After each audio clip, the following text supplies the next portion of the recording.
And so, on something very interesting, Lady Do stirred some controversy online when a snippet of an interview dropped wherein she was saying she did more in a year than QUO did the previous 8 years, which is why she didn't respond to him. He hasn't even reached 1 million. I'm on 1.7. My numbers, just my music numbers.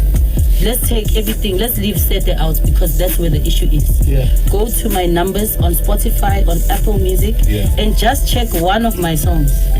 All of 8 years of work.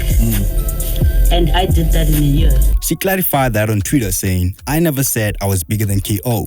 Let's get that correct first. I said the reason I didn't drop a diss song was because I checked the numbers on my streams, and since he said I did nothing with myself, I was happy to see that some of the songs I was on were higher in streams." Mzansi A-listers got a few requests to break this down and check if she really does not only have more numbers, but technically more numbers in 1 year than QUO's previous few years, excluding Sete.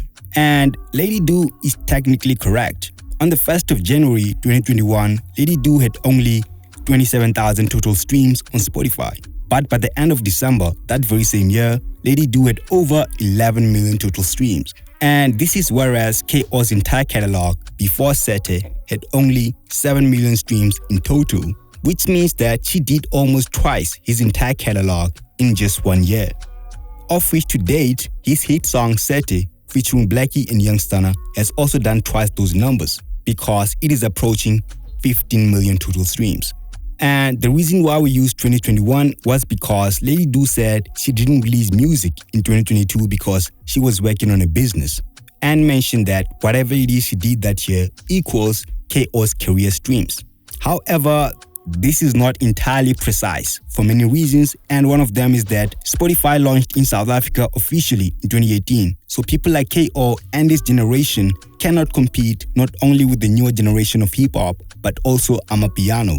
Because most people, after having access to streaming platforms, were streaming what was current and not other people's old catalog. And you see this with artists like Casper Nyovest, who has the same number of streams as ENQUIRIES, although Casper Nyovest and AKA represent the pinnacle of SA hip-hop, whereas guys like Nasty C can combine AKA and Casper in terms of streams, even though he too remains more than 100 million streams behind Saudi. But neither of these guys are realistically bigger than AKA and Casper at this moment. They just have an advantage, which is that streaming platforms launched after Casper and AKA's peak. Another thing to mention here is that Lady Do wanted to exclude Sete from the numbers, which we are assuming was because it featured other people.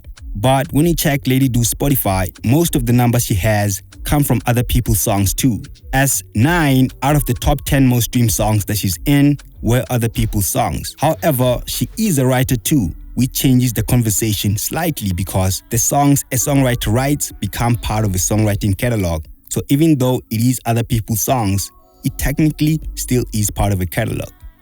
But this is controversial. You guys let us know what you think about it. Comment down below. If you like the video, give it a thumbs up, and please do not forget to subscribe for more updates on your favorite celebrities.